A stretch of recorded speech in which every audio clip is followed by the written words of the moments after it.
tha zong hong ki hey loi loi o cây nau mel mu kal kanga lal ta mit li pom min kamel mu kal a nga lal amit li thi hol pi ding vai mo khan te damma hin ko na man jing hi nam cây nau ilen khom lai gel do in ko kit kan no me mun chom chi a i hin ki mil pui te al hing lal kai ta ma ding gel hi be in ha chong chal in din dal chong hung bay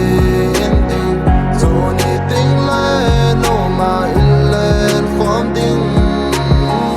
anna lum neo hi in anna hase hi in nang le kai ding chu pa tin in a gel nai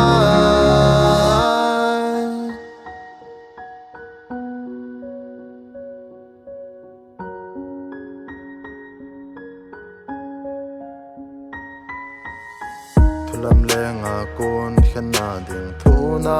za ding koi dang thu say ta san lo ding ke lung se chân no ni pi say han zau pa ni pi say han